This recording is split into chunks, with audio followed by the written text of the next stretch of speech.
Good morning, everyone. We're going to go ahead and get started. It's 8:03 on Thursday morning, August 24th. And my name is Steven Chavez. I'm president of the Public Relations Society of America, Los Angeles chapter. And I'm super excited to have all of you here. We've got a great panel lined up and hopefully an engaging conversation that's going to get you some much needed information on how to pitch these health reporters and things, key takeaways that you can go back and put into action. And so I want to do a couple of housekeeping things. So in this webinar, please don't forget to keep yourself on mute. That way we don't have any interruptions. And when you want to give a question or ask a question, please put it in the chat and our moderator will see it and we'll then decide on asking it to the panelists. A couple of things about Public Relations Society of America we've got coming up on September 14th. It's called the Green PR Summit, where we have the founder of Fenton, David Fenton, along with other panelists who are coming out for a half-day session at the RAND Corporation. And it's, all about sustainability, green, communicating, being transparent for your company. And so if any of you have that responsibility on behalf of your company or clients, it's a great summit to attend. And again, that's on September 14th at the RAND Corporation. Everything I'm going to tell you right now can all be found at our website, PRSA-LA.org. So make sure you go there. And the other one is we are right now collecting entries for the PRISM Awards. So the PRISM Awards is the chapter's annual program where we recognize outstanding campaigns. And this is a great way to get your organization, your agency, or your account teams, or your company, and the hard work that you guys are all doing to get recognized, right, for it by industry peers. So again, go to the website. You'll find the page where you can download and get more information about the award categories. We also have special awards, people. So if you want to nominate someone, let's say for professional of the year and or someone who just gives back to the industry or gives back to the community, there are also special award categories in that. So take a look at those special awards as well. We have our PRISM Awards night. It's going to be a beautiful evening on Thursday, October 26th at the LA River Center and Gardens. And so hopefully all of you will be attending and help us. We'll be awarding our scholarships as well. So it's a great opportunity to meet, young students and people who are pursuing a career in communications. And finally, if you haven't become a member, and I think you will see the quality programs, the type of thought leadership that's coming out of PRSA, and just the opportunities to network, engage with one another. We just had a Dodger night last weekend. That was a lot of fun. We're planning something for Hispanic Heritage Month where we're going to be partnering with the Hispanic PR Association and the National Association of Hispanic Journalists to have another mixer networking event. And so things are coming up during the holidays. Again, just a great way to invest in yourself and your career by being part of PRSA. And so I would encourage all of you to look at membership. At this time, I'd like to turn it over to Miss Ana Garcia, and I have the pleasure of reading her bio a little bit. And it's too early in the morning. Let me have another cup of coffee. With all transparency, so I had the honor of working with Miss G, I call her Anna, and I think, did I hire you as an intern? You did hire me. You gave me I hired her as an intern so many years ago. And now she has over 25 years of experience in consumer and social marketing. She joined Herbalife in 2016, around that time, and where she now oversees media relations across North America. And I feel like a proud papa. I feel like you've done great, and I love to see her continue to grow and succeed. And I want to thank Herbalife for being a sponsor for today's program. So, Anna. Thank you, Stephen, and good morning, everyone. So we're going to start by just quickly reading off some of or just sharing some of our speakers today, their bios, because we have some really, as Stephen mentioned, some really great speakers today. Starting with Denise Dador from Eyewitness News Health Specialist at ABC Channel 7. Denise is the Eyewitness News Health Specialist whose circle of health reports can be seen on ABC7 Eyewitness News at 3 p.m., 4 p.m., and 5 p.m., so be sure to tune in. She joined ABC7 in 1998, and her mission has been to help Southern Californians improve their lives with timely medical information and advice through her reports. LA's top medical experts become accessible and relatable. Throughout the coronavirus pandemic, her stories played a pivotal role in helping Angelenos navigate their changing world. Besides volunteering to help groups that fund medical research and patient care, Denise also represents KABC in her work with various Asian Pacific Islander and Filipino American community organizations. Her recent stories include the rise in COVID cases, RSV, and there's a interesting story that I saw that pickleball, not so low impact as we thought. And I know someone who actually did get injured playing pickleball. So when I saw that, I agree.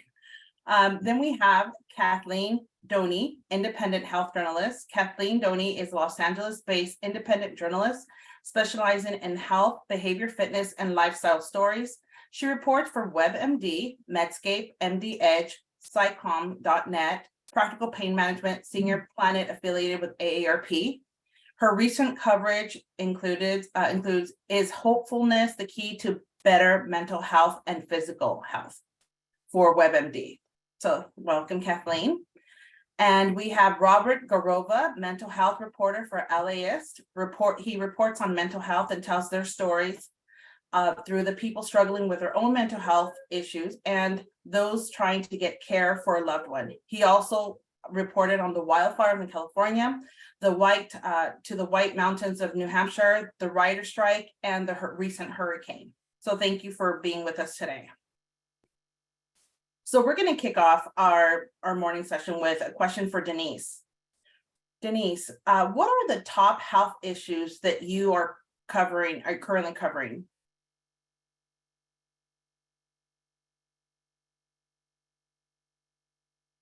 Unmute.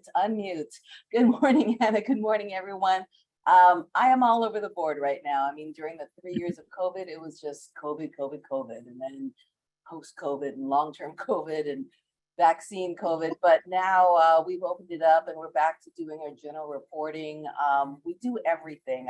I wrote down like a list of the most recent things. We do mindfulness, stress relief, weight loss drugs, mental health, loneliness, cancer, allergies, fall vaccines, flu season, pet therapy, chronic conditions, anything that's medical, not mostly, a lot of times headline news. So that's when we're calling the PR people saying, please, please, please give me an expert in 20 minutes. I need somebody now. I got to get on the air. But then we're also doing a lot of features, which I enjoy doing features. And the point is to do people, and that's what we're into.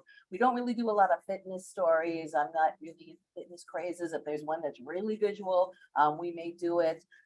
We don't really do diets that much, or believe it or not, we don't do that much plastic surgery. We haven't in a long time. We're doing new tech like apps that help you read blood pressure is the most recent one.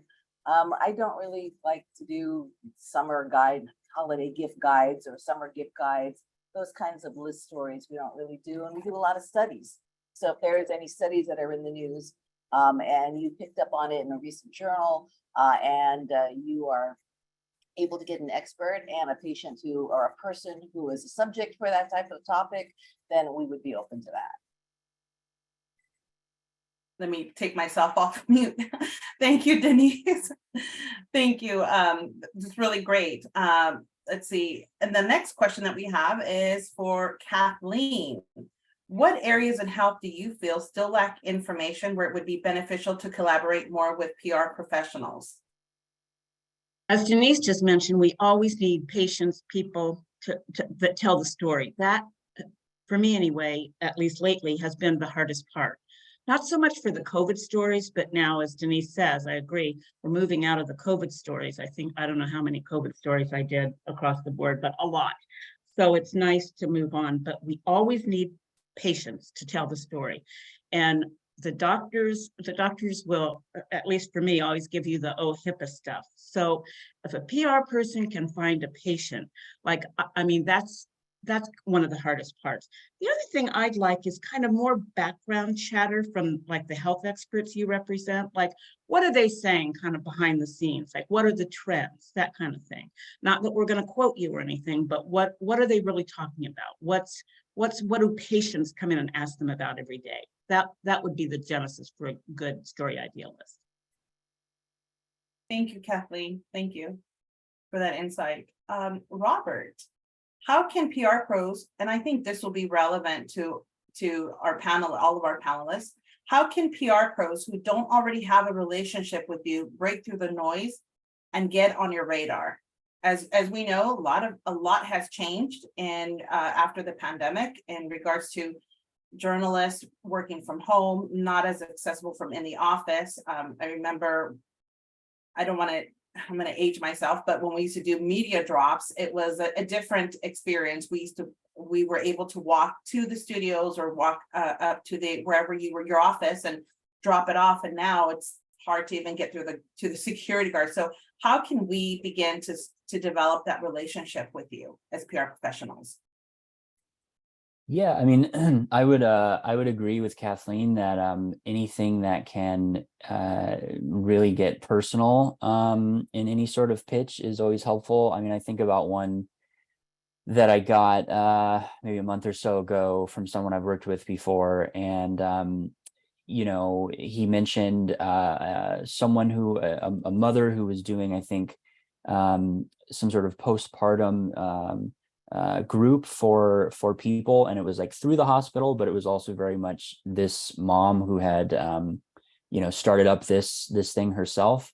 The story didn't end up happening, but that was something that I felt like, okay, I can see that it's you know, it's related to an institution, but it's also a very personal story from this new mom. So stuff like that I find is really helpful and really helps, you know, visualize a story. The other I guess the other thing is, you know, if we don't really do a whole lot of studies, but you know, if there is a very localized study from, you know, UCLA or USC or one of the local, you know, schools, really picking out, you know, any data if possible for LA County or Orange County or some of the areas we cover, you know, or making the researchers aware that, like, you know, if we follow up for an interview or something, that it would be great to be able to pick out like very, you know, hyper local stuff. Those are the two big things that come to mind for me. Yeah.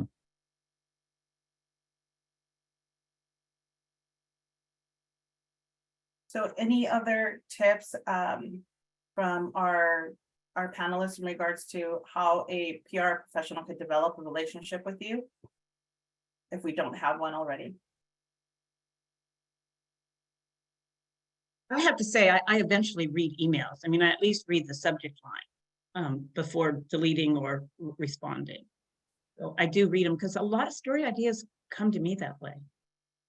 Oh, yeah, I definitely read emails, and emails are probably the best way to reach me and anybody at ABC7 these days. It's hard to call because, as Anna mentioned, we are all over the place. Sometimes we're working from home, sometimes we're in our car, sometimes we're at the station, and when we're at the station, they don't even know we're at the station, a lot of people. But definitely emails and developing a relationship. I don't know, a lot of times it's just organic. I mean, sometimes we've all been here a long time. and we've met people our first day. I have a lot of great relationships with everybody at almost every hospital that I've known for over 20 years. So these are people I trust. These are people who have access to all types of doctors. And so they're usually our go-to people. But, in LA, there are so many PR agencies with great clients. And sometimes we just, I don't know, we'll start with an email, get to a phone call, and then we have relationships. And of course, the ones who are able to deliver patients and, a personal story of some sort, those are the ones who get our attention. And once we start talking to one person, they'll pitch another story, and then it goes on from there. It's just like, dominoes. And that's how we become friends. Thank you. I think that takes us to our third question, which again is something that I think we briefly discussed it yesterday in our prep meeting, but I think the pet peeves question, as as PR professionals and similar to journalists, we have a job to do, and it's to connect and try to get eyes on our story or try to pitch it. And sometimes it could be I need a yes or a no. But for journalists, how do you? What are your pet peeves? Where do you want to start? Oh, I was talking to my producer, Julie Sohn, and Julia Cipher yesterday, and they were both like, the people who email us 20 times over and over and over every single day, and then they try to follow up with the text. And I mean, it's just like, I guess if you don't hear after the first 2 or 3, it's likely we're not interested, but we're glad that you emailed, because you never know what's going to break. You never know if somebody has an aneurysm and this person was pitching the aneurysm story forever, and then we remember that. But I guess after the first 2 or 3 emails, if you don't hear a response, we've seen it. Just know that we've seen it. We just don't have a place for it at that moment. Am I going next? My pet peeve forever, and because I come from a way long time ago, a print reporter, a newspaper reporter, after a great interview, or maybe a not so great interview, where the doctor or the public relations person says, quite innocently, and some of them know better, could we see copy before you run it? And the answer to that is always no. And it still gets my heart rate up a little bit, I have to confess. The answer is no. And then they pivot to, could you show us the quotes? And to that now I say, well, it's on a recording, which it 90% of the time is, or if I have questions, I will email you. And then the third pet peeve, are we allowed 3, is when they will only give you, the PR person has set up the interview and they will only give you their email. They won't give you the doctor's. Well, we have ways of finding the doctor's email. So then I usually say to them, we may have a question at the last minute. It's important to reach the doctor. On the plus side, the PR people who treat I work for about 6 different outlets right now. The PR people who treat my lesser known outlets as just as valuable as the WebMDs and Medscape. I love those people. Thank you. Thank you for that information. I think it's really helpful for all of us. Robert, anything to add regarding your pet peeves? No, I don't think I really have very many pet peeves. I mean, the one thing maybe is I find, and not to disparage this stuff at all, but I find I get a lot of pitches for sort of like self-help sort of books or situations, and it's just not something we ever cover. So yeah, I mean, maybe just being mindful. I guess if you're local, the media landscape pretty well, but just being mindful of like the coverage that our different outlets do. Yeah.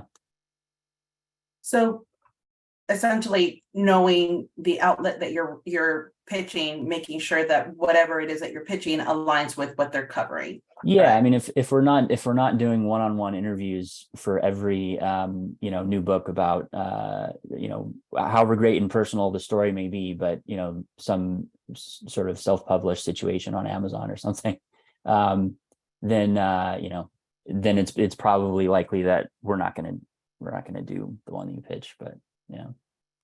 Thank you for that. Something else that we've heard that you received hundreds, if not maybe, thousands of emails, hundreds in a day, maybe thousands in a week of emails from, PR professionals trying, pitching different topics and whatever it is that their client. How can we break through that clutter in our subject line? What is the subject line that will get you to click on our emails? Is it breaking news, spokesperson available, interview available, or, we joked about it yesterday, but is it car chase? So what will get you to click on our emails? Like, what could we do in our titles or subject line? I think for us, it's definitely local. Local mom does this, local woman does this, local family endured this, because we're trying to be hyper local in a big global world. We feel our viewers really care about what's happening in their neighborhood, on their block. That's kind of one of our missions. So definitely if there's a local spin to it. Celebrity this and celebrity that. I know we're Hollywood, but that just doesn't fly. I mean, we don't care about celebrity doctors who treat all these celebrities, unless you can get me Britney Spears or somebody like that. Okay, but yeah, we want real people and real stories. I'm the opposite since I work for national outlets. They're not, and if I pitch kind of a LA story, they go, oh, our California reporter, right? So anything national, but I do read emails. I go through them all. So I would at least read the subject line and maybe the first sentence.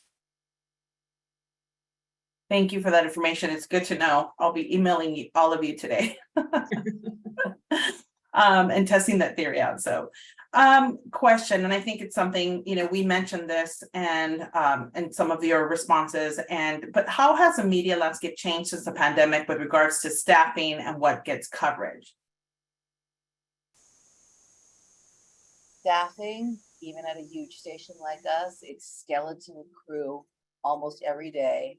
Horrible on the weekends, but they were already making moves for all of us, even those of us who've been here for 20 plus years, to shoot our own camera, do our own editing. That means doing our own lighting, doing a lot of times our own research, and we have people who proofread, of course, but because we're doing so much, doing 5 jobs basically.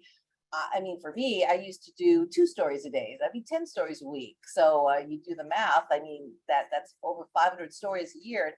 Now they have me down to 260 stories a year, including vacations, because I have to look like I don't go on vacation. So it is a lot harder for me personally to turn around a story. I mean, I'll try to it has to be done that day, it has to be done that day. That's broadcast. But if I'll do an interview on, let's say, I just did one on a study on how the Mediterranean diet can really help pregnant women ensure the health of their future health of their baby. I thought that was interesting. I did that yesterday, actually. I'm not really sure when that's going to air, but it's going to take me at least, 3 to 5 days to turn that around. So we need volume, definitely. 260 stories is a lot, but we tend to be a little picky these days, and also we have to make sure it's a visual story and one that's easy to tell in the broadcast format. Thank you, Denise. I just noticed my editors, every editor I work for seems to be doing the job of 2 people.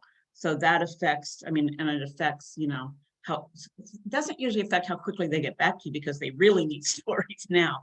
But staffing from an editor point of view seems to be what I noticed the most. There seems to be more freelancers than ever.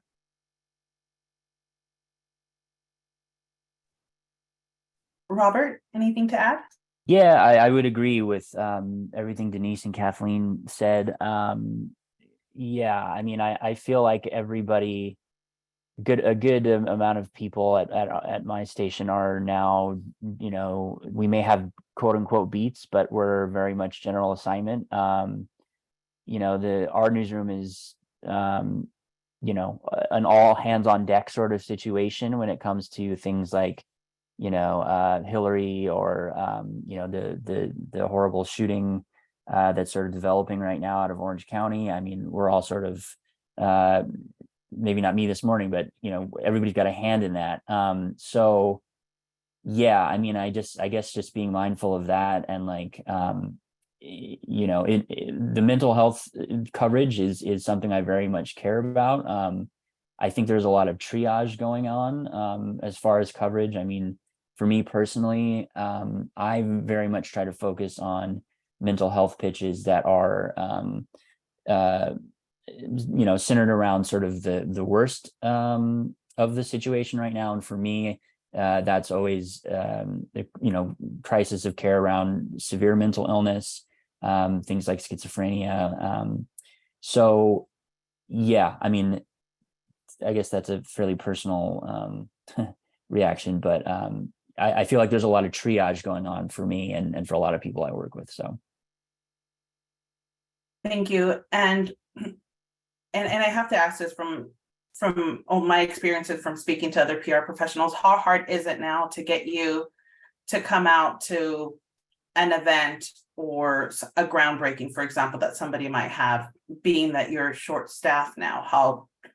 How like, you know, is that really feasible now? And if so, are the mornings best, afternoons? What works?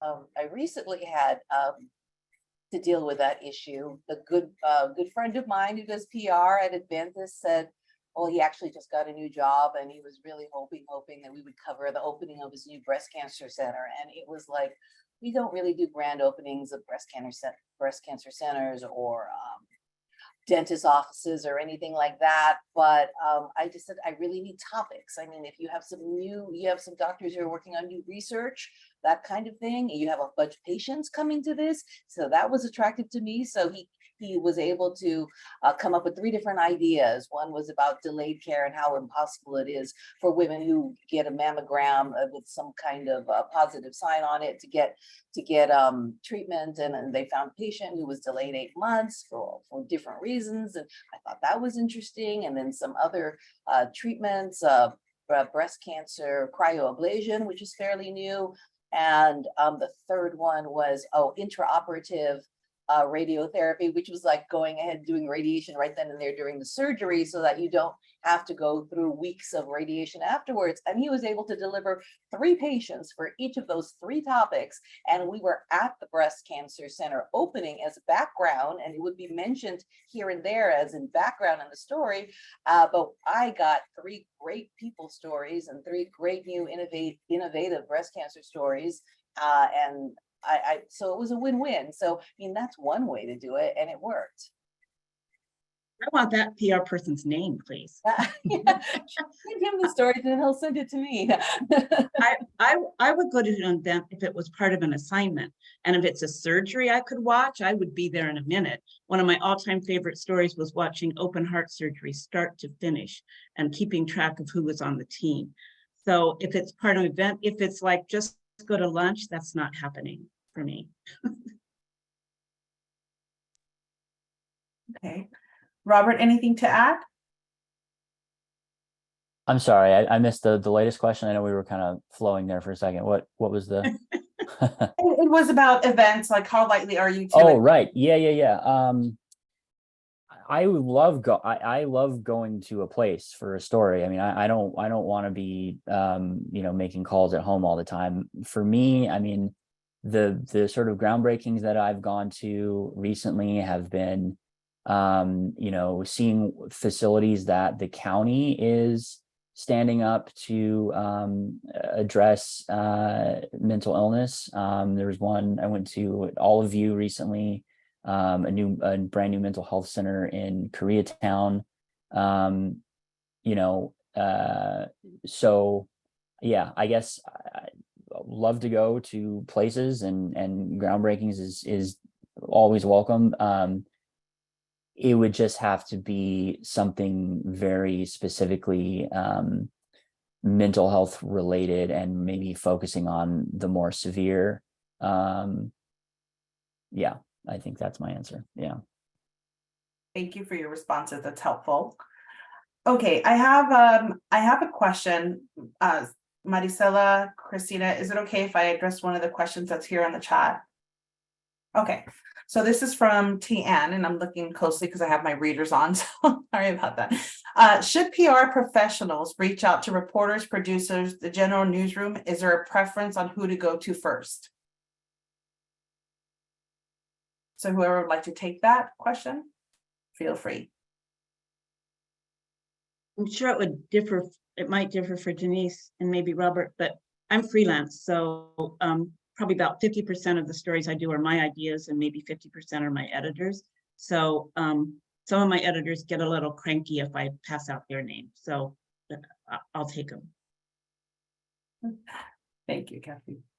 Well, at the station, we have a website that I'm sure you guys, an email you guys are probably familiar with. Of course, I don't know it because I don't pitch myself. Something like my PR at ABC7 or PR at ABC7.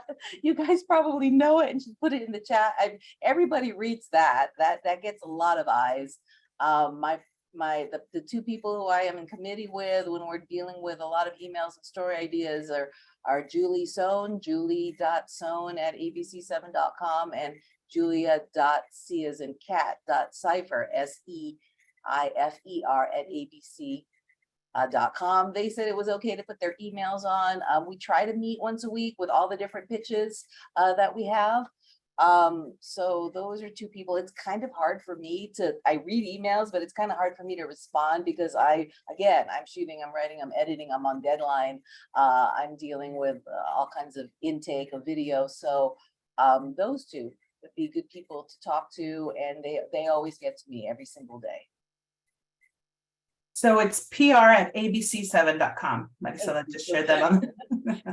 Yeah, and if you have, I don't know, like if you have a patient, a lot of times when the patient writes into our website, it gets sent out. Oh, Denise, here's this patient who's got a child who has a very deadly form of leukemia, and they need this and that. And somehow everybody, all the editors, all the producers look at that and say, Denise, you should do that. And if it came to me a different way through a PR person at a hospital, we get a lot of that. I may not have looked at it, but somehow if it goes through that channel, we look at it.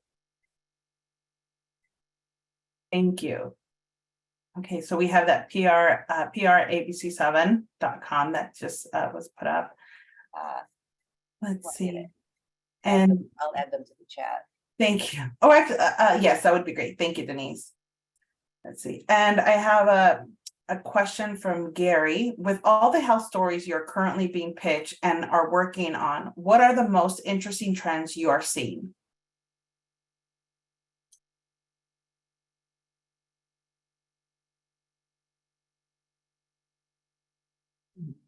Can I talk in general about that?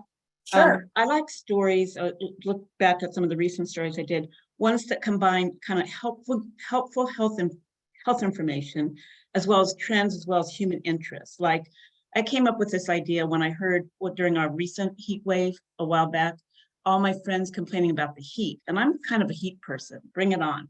So I started thinking, are some people just physiologically better at handling heat? So that became a story, and it was like, people love to complain about the heat or brag that they're heat tolerant. So there was that. And then ones that combine kind of strong opinion reaction, like I covered the March for Our Lives, was like a year ago. And the story was gun survivors turned activists. What makes these kids become young adults, become activists? So it was kind of in the news. And then the other one that it's kind of data plus trends, although this was very squishy data, Novids. How many people who've never had COVID, are you a Novid?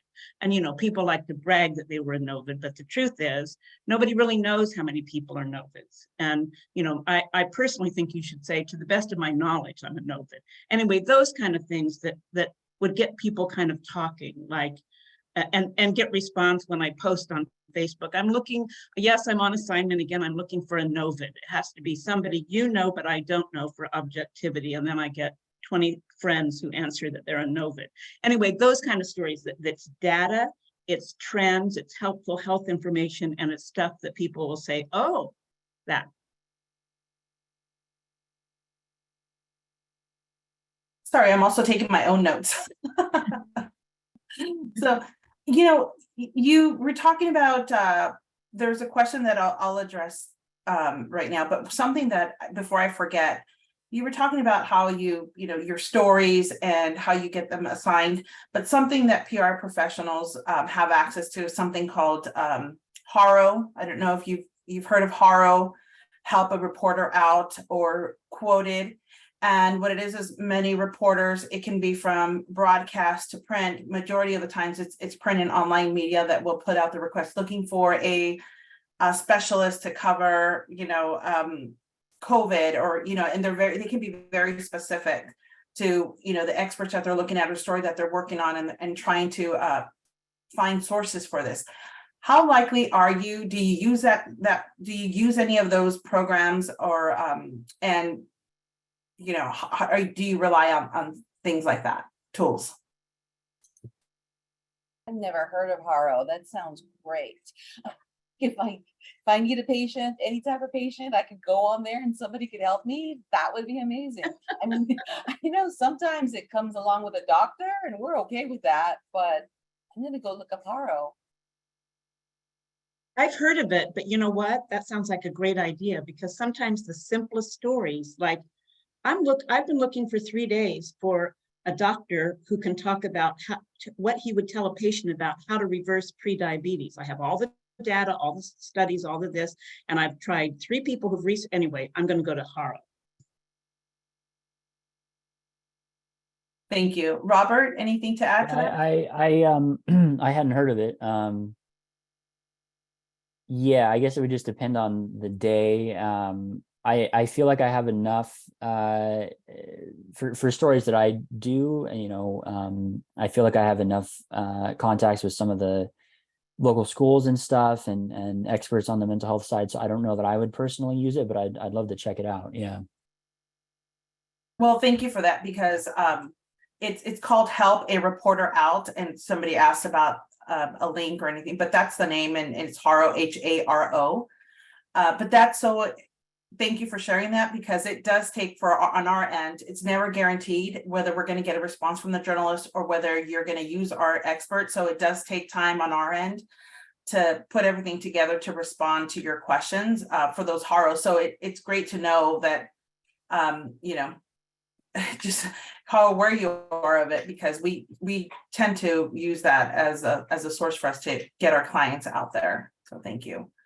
One of the questions that we have, and somebody alluded to this, is do you ever do one-on-one introductory meet and greets with experts for relationship building? And, I think we used to refer to that when we started as desk side visits. Is that something that you still do or are interested in doing? PR people coming to the station for coffee or something, and they may bring a doctor or something like that. Something like that, or even inviting you to lunch and bringing an expert source, or. Oh my gosh. I mean, no. When we were at the station all the time, people used to try to do that, and sometimes they would end up by our desk side, but we really didn't have time to go have lunch or dinner, or coffee, or it was just because we're just crushing deadline all the time.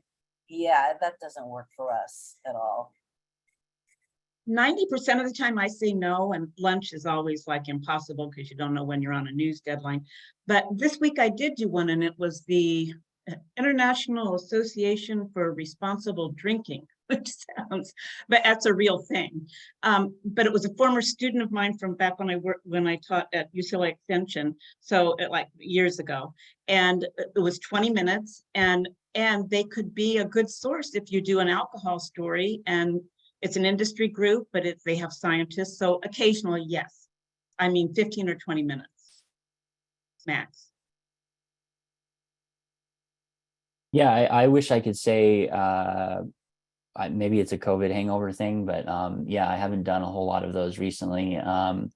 Plenty of long conversations on the phone. No, not much meeting up in person. But I would, be open to it. But it would, it would hopefully be like, someone with a specific knowledge of maybe serious mental illness, or maybe a researcher or something like that. Yeah, so yeah, I'd like to do more of it, but not a whole lot recently, no. Thank you. Okay, and do we have any questions from any of our participants online? I put a question in the chat. Okay, which question is that? I was asking, just as healthcare journalists, if you have interest in sort of covering the workplace issues, like what it's like to work, in a hospital or facility. Sometimes that affects patient care, the conditions of workers. So I'm just curious about whether you have interest in those type of stories. Definitely, we do a lot of nursing stress stories. It would be pretty hard for a hospital to let us in, because we want to talk about, the issues that you're having, because they would not like that. So, I mean, if you can get permission for us to go in there and talk about the stresses that you're dealing with, especially as it pertains to patient care, that would definitely be an interesting story. It just would be hard to get management to let us come in there with cameras and kind of talk about what's really going on, especially in this climate these days. But I would be interested in that. Medscape might go for a story like that. That would be the only outlet I currently work for that I can think of. I would definitely like to hear more about stress and burnout, especially because I know right now in the mental health world, the Department of Mental Health, in LA County wants to hire a lot more people to do things like psychiatric mobile response, with 988 being live now, and a lot of other things. And I know that those jobs are difficult, and there's a lot of turnover, so that's something I've been wanting to get more, personal with people doing that work. I did some work talking with people that provide healthcare within the jails, LA County jail system, and there was a lot of frustrations there, and of course that wasn't, I wasn't able to get inside the jails, but I had a lot of phone calls with people providing healthcare in the jails, and if there was a way to build a relationship with a PR professional that maybe could help get in and talk with folks at a mental health facility, or even like a board and care home or something like that. I've done that before, but I'm definitely always interested to see more of the going inside sort of nuts and bolts and hearing about the burnout and the stress of healthcare workers, specifically from the mental health side. Another question that we have is, how do you measure the impact and effectiveness of the health stories you cover? Our web people post our stories, and they read how many people visit the site, how many people look at it. Ratings are really not a good indicator anymore, because so few people are actually watching broadcasts, but we can see in real time how many people are visiting a certain story or how it's trending. We have people who watch that all the time. Sometimes I look at Twitter, X, whatever you call it today, and see how many impressions, and that sometimes an editor will say, oh, that story got a lot of traffic. That's kind of it. Yeah, I mean, traffic is always nice. I mean, I'm always looking for, I'm most happy when it, maybe is cited in some sort of policy, change, or, can affect some sort of change either at the county level or the city level or whatever it is. And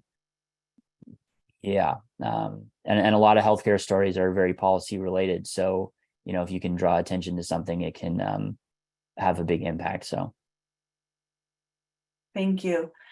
We have Andy who has his hand raised. Andy, do you have a question? Yeah, thanks. And thanks everyone for being here today. I appreciate the insights. Each touched on this a little bit, but if you can go into a little bit more detail about when you receive a pitch, when your producers or editors receive a pitch, and what those conversations are like in each of your outlets.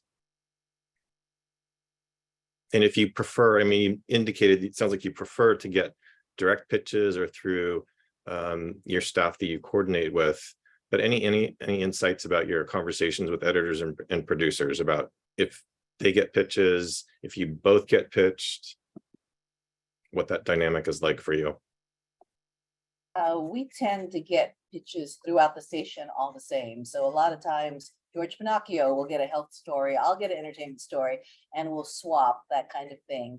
When Julie sees a story and flags it, I kind of pay attention because she sees millions of stories. And so when she says, this sounds interesting, then I'm going to take a look. And a lot of times it's something that I may not have taken a second look at it, but she is constantly looking at headlines, throughout the day. So I don't know what the conversations are because there's so many topics. She'll be like, I like this. This looks pretty good. I know this person. They can get me a patient. I'll be like, okay, that sounds good. Sometimes it'll be like, oh, we've heard this before. It seems like it's a different kind of prostate cancer procedure. I can't tell if it's a difference between that one and this one. So I don't know. Let's just table it. And sometimes, and usually when you table it, we rarely revisit it because there are so many new pitches that are coming in all the time. So I think it's like, if we worked with you once and you delivered, then we trust you. And then we're likely to listen to stories that, may not sound that sexy on the surface, but we'll be able to talk to you a little bit about it, and then we'll find a place to fit it in. For example, Terry Kanakri over at Kaiser, who I know, he said he signed up because he saw I was on this. He's probably listening. In the beginning of COVID, he would pitch all kinds of experts on COVID and heart disease, the difficulty of getting cancer care during COVID. And we'd be like, do you have a patient? And he was like, no, we can't do that. The whole HIPAA thing, we don't do that. And then after one time he was able to get one through a doctor, all of a sudden, every single pitch had a patient. It's like he does not pitch without a patient. And even if it's something so, we have to do back to school, right? We have to do flu shots. We have to do these certain stories, heat, even if it's a basic thing like that, he has patient, he's the first one we're going to go to because he's ready to roll. And I just think that he learned that, and he learned, and so we trust him. That's how we do a lot of stories with him. And Eric Deutsch, who I know is listening, same thing, known him for many years. He doesn't come to us. He has a lot of eye doctor clients, and unless it's really cutting edge and he's got a great patient with a great backstory, he's not going to pitch it. So I know when he pitches, he really is serious about this one, and it's a good story. Conversations is a little bit elaborate for the way my editors assigned me. I just did a story on hopefulness, the importance of hopefulness, and can we learn to hope? That one that just ran the other day on WebMD and Medscape. So I originally found an email. I was on somebody's email list about hopeful minds, and then I started doing research, and then I thought this is a good story. So I sent my editor at WebMD a really long pitch, probably a page long, which is unusual with links and studies and all this. And the conversation went like this. He emailed back and said, let's do it. So, and that's the direction I got. So if I have questions like, hey, what do you think about this? He's always open to that, but it's pretty quick. It's like, here's my pitch. Here's my idea. Here's my query. What do you think? Yes or no? They don't answer in like 4 days. Ones I work with all the time, ones I work for regularly, I'll email back and say, is that a no? Sometimes they've missed it and they'll go, no, it's a yes. But I think because everybody's so busy, yes, do it. And then I say, here's when I can deliver, and they go, great. That's it. Nothing on the phone. Rarely. Well, I have a question that came in from, I believe it's Catherine Ramirez. So thank you for your question. It's a great question. Are you against PR professionals pitching you via social media, short DMs, if we see something maybe that you post and we want to bring up in a related story? Are you fine if we flag it on social channels, et cetera? So, as PR professionals, we have to try to learn to be crafty. We have to find other ways to reach you and break through that clutter. This is a great question. So how likely are you to open up your DMs to, from one of us? and to get a pitch idea from there. Sure. I would for sure do that. And especially if you're like, someone is including a link and they're like, hey, I saw that you covered this issue, I have an expert who knows all about this, they'd love to talk or whatever. That's always very welcome. Because usually especially if it's like a feature or something, like I'm always going to be trying to do more coverage on that. So yeah, I wouldn't mind DMs at all, although I'm mostly on Twitter and I think you have to pay for DMs now. So but Facebook, I guess, I don't know. I'm the worst. I don't see DMs until like 5 weeks later. I got to get better because that's the future, but that's just the truth right now. I don't see them. I'm very bad on LinkedIn, and all of a sudden I get an email that says you have 10 messages on LinkedIn. So and I didn't realize you have to pay for DMs on Twitter. Thank you, Robert. Thank you. We have another question from Alana Prisco from Ketchum. For the print reporters, do you do Q&A profiles with experts, CEOs? Can't remember the last time I did. And also taking myself off mute. Would you mind this is from Christina Kelly. Would you mind sharing a more recent favorite story that developed from a PR pitch and what made it work? Which I think is a great question.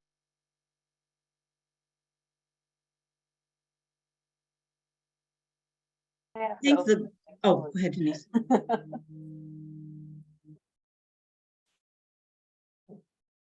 The one that started as a pitch was the gun survivors turned activists. I think it was every town sent some stuff, and I thought, well, we can't just cover them. And then the march came up, and then all these kids who had survived gun violence. So that originated with just a simple PR pitch. And I recently got one from CHLA. It seemed so out there. It was about a little judo champion. I say little because she is short. She was 13. She was adorable, soft-spoken. But she hurt her knee, and they have this biometric lab that looks at everything. And we've done that story before, but her story was just so unique, and she was so funny, and she was just great visually. The way she was, able to turn people over, throw them and all that. So it sounded really like, and then it turned out to be very cute. A visual is always important for us. There was one, I guess it was a year, maybe or more ago now. It was this group that has a contract with LA County to work with youth who have maybe some sort of traumatic experience in their past, but they do this through wolves. They have a wolf sanctuary out towards Palmdale, and it sounded quite gimmicky in some ways, but you get out there and you talk with the kids, you get to work with the animals, and of course you get to take pictures of the animals. And there was county officials there, and what could have been a very kind of story turned out, I think, being pretty heartfelt. So stuff like that, yeah, if you can go hang out with some wolves for an afternoon, that's always fun. And I think this is our last question, but what areas in health do you feel still lack information where it would be beneficial to collaborate more with PR professionals?